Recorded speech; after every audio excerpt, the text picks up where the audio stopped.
हिंदी कक्षा 7। नमस्कार बच्चों, हम पाठ 4 स्वामी विवेकानंद समझाएंगे। उनके लेखक हैं प्रेमचंद। उनका जन्म सन 1880 उत्तर प्रदेश के वाराणसी जिले के लम्ही नामक गांव में हुआ।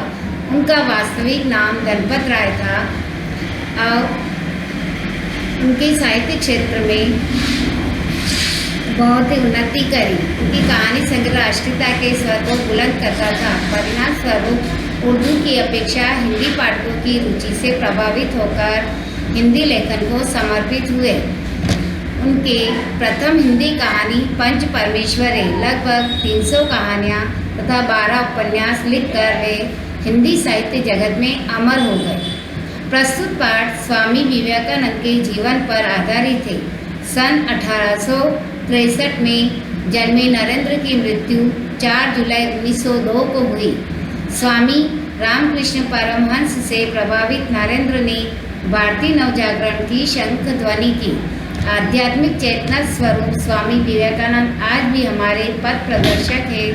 स्वामी जी द्वारा स्थापित ज्ञान और कर्म के इस अद्भुत समन्वय का दिग्दर्शन कितने विशद रूप में प्रेमचंद द्वारा लिखित प्रस्तुत जीवनी में हुआ है।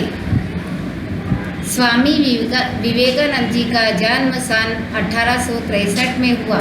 बचपन में उनका नाम नरेंद्र नाथ था। वे प्रारंभ से ही होनहार दिखाई देते थे या बहुत ही होशियार थे।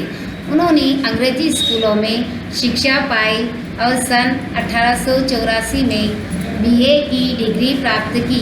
बचपन से ही उनके अंदर एक प्रबल आध्यात्मिक भूख थी। कुछ दिनों तक वे ब्राह्मण समाज के अनुयायी रहे। वे नित्य प्रार्थना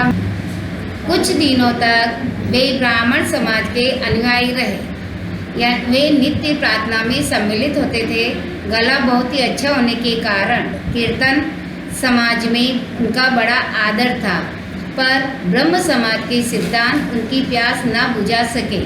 अतः सत्य की खोज में वे इधर उधर भटकने लगे, यानी यहाँ से वहाँ जाने लगे। उन दिनों स्वामी रामकृष्ण परमहंस के प्रति लोगों की बड़ी श्रद्धा थी। नवयुवक नरेंद्र नाथ ने भी अपने सत्संग से लाभ उठाना प्रारंभ किया और धीरे धीरे उनके उपदेशों से वे इतने प्रभावित हुए कि उनकी भक्त मंडली में सम्मिलित हो गए। उस सच्चे गुरु से अध्यात्म तत्व और वेदांत रहस्य जानकर युवक नरेंद्र की आध्यात्मिक पिपासा शांत हुई। उनकी जो जिज्ञासा हुई वो थोड़ी बहुत शांत हो गई और उनकी गुरु भक्ति, गुरु पूजा की वैराग्य वृत्ति अधिकाधिक बढ़ती गई। स्वामी विवेकानंद ने गुरुदेव के प्रथम दर्शन का वर्णन इस प्रकार किया है। अपने गुरु का वर्णन करते हुए कहते हैं कि देखने में वे बिल्कुल साधारण आदमी मालूम होते थे। उनके रूप में कोई विशेषता न थी।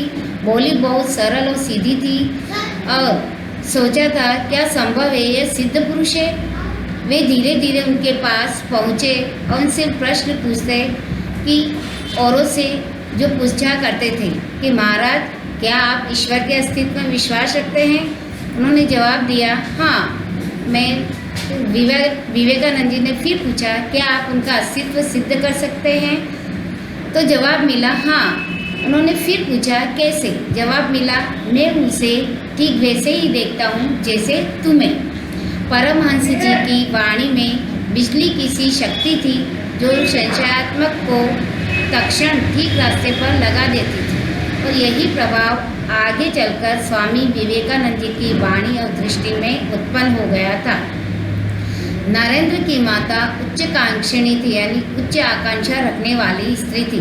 उनकी इच्छा थी कि मेरा लड़का वकील बने, यानी उनकी माता की इच्छा थी कि उनका बेटा वकील हो, अच्छे घर में उसका ब्याह हो और दुनिया के सुख भोगी। जब रामकृष्ण परमहंस के प्रभाव में आकर नरेंद्र नाथ ने संन्यास लेने का निश्चय किया तो उनकी माता परमहंस जी की सेवा में उपस्थित हुई और अनुनय विनय की कि मेरे बेटे को जोग ना दीजिए, यानी सन्यासी ना बनाइए, पर जिस हृदय ने शाश्वत प्रेम और आत्मानुभूति के आनंद का स्वाद पा लिया हो उसे लौकिक सुख भोग कब अपनी ओर खींच सकते हैं। यानी वो संन्यास लेना ही चाहते थे तो वो इस जीवन में संसार में रह के सुख भोगना नहीं चाहते थे। नरेंद्र नाथ की वैराग्य वृत्ति अधिकाधिक बढ़ती गई। विवेकानंद मानव सेवा को ही वे सच्ची आध्यात्मिक ज्ञान की सर्वोच्च कसौटी मानते थे। रामकृष्ण परमहंस की महासमाधि के बाद शिष्यों के नेतृत्व का भार नरेंद्र पर ही आया। तभी उन्होंने तथा उनकी साथियों ने संन्यास का व्रत लिया। उसके बाद स्वामी जी उच्च आध्यात्मिक ज्ञान की प्राप्ति के लिए हिमालय की ओर चले गए। कई वर्षों तक वे तपस्या और चित्त शुद्धि यानी अपने मन की शुद्धि की साधना में लगे रहे। वे सिद्ध महात्माओं की खोज करते और उनके सत्संग से लाभ उठाते। सत्य की खोज करने के लिए उन्होंने सभी तरह के कष्ट प्रसन्नता से सही। स्वामी जी ने स्वयं कहा कि मुझे तीन दिन तक खाना न मिलता था। अक्सर ऐसे स्थान पर नंगे बदन सोया हूँ जहाँ की सर्दी का अंदाज़ा थर्मामीटर से भी नहीं लग सकता है। यानी अत्यधिक कठिनाई सहन करने के बाद भी वो अपने रास्ते से नहीं हटे। कितनी ही बार शेर, बाघ और दूसरे शिकारी जानवरों का सामना हुआ, पर राम के प्यारे को इन बातों का कोई डर नहीं था। पहाड़ से उतरकर बंगाल, संयुक्त प्रांत, उत्तर प्रदेश, राजपुताना, बम्बई आदि का उन्होंने भ्रमण किया। जो जिज्ञासु जन श्रद्धावश उनकी सेवा में उपस्थित होते थे, उन्हें वे धैर्य और नीति के तत्वों का उपदेश देते थे और जिसे विपदग्रस्त यानी दुखी अवस्था में देखते तो उनको सांत्वना देते थे, उनको संतोष देते थे, उनको आश्वासन देते थे। मद्रास उस समय नास्तिकों और जड़वादियों का केंद्र बना था। अंग्रेजी विश्वविद्यालय से निकले हुए नवयुवक जो अपने धर्म और समाज व्यवस्था के ज्ञान से बिल्कुल कोरे थे, खुलेआम ईश्वर का अस्तित्व,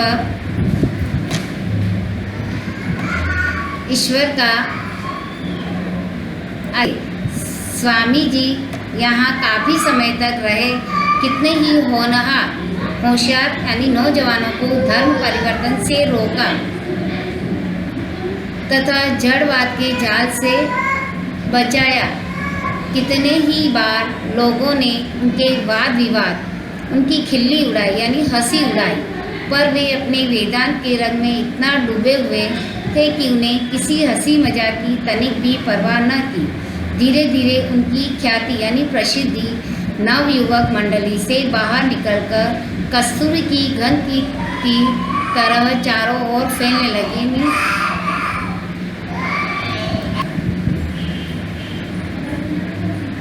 बड़े धनी मनी लोग अनेक भक्त और शिष्य बन गए। उनके नीति और वेदांत तत्व के उपदेश लिए जेट्स सुब्रमण्य अय्यर, महाराजा रामानंद यानी मद्रास और महाराजा खेतड़ी राजपुताना उनके प्रमुख शिष्यों में से थे। जब स्वामी जी मद्रास में थे तब उनको अमेरिका में सब धर्म सम्मेलन के आयोजन का समाचार मिला। वे तुरंत उसमें सम्मिलित होने को तैयार हो गए। हिंदू धर्म का सबसे बड़ा ज्ञानी तथा वक्ता और था ही कौन। भक्त मंडली की सहायता से वे इस पवित्र यात्रा पर रवाना हो गए। उनकी यात्रा अमेरिका के इतिहास की अमर घटना है। यह पहला अवसर था कि कोई पश्चिमी जाति दूसरी जातियों की धर्म विश्वासों के स्वागत के लिए तैयार हुई हो। अमेरिका पहुंचकर उन्हें मालूम हुआ कि अभी सम्मेलन होने में बहुत देर है। उनके ये दिन बड़े कष्ट में बीते। निर्धनता यानी गरीबी की यह दशा थी कि पास में ओढ़ने बिछाने तक को काफ़ी न था, यानी उनके पास पर्याप्त ओढ़ने और बिछाने का सामान नहीं था। पर उनकी संतोष वृत्ति इन सब कष्ट कठिनाइयों पर विजयी हुई। अंत में बड़ी प्रतीक्षा के बाद नियत तिथि यानी जो समय था वो तिथि आ पहुँची। संसार के विभिन्न धर्मों ने अपने अपने प्रतिनिधि भेजे थे और यूरोप के बड़े बड़े पादरी और धर्मशास्त्र के आचार्य हजारों की संख्या में उपस्थित थे। पहले तो किसी ने उनकी ओर ध्यान ही न दिया, पर सभापति ने बड़ी उदारता से उनकी प्रार्थना कर ली और वह समय आ गया कि स्वामी जी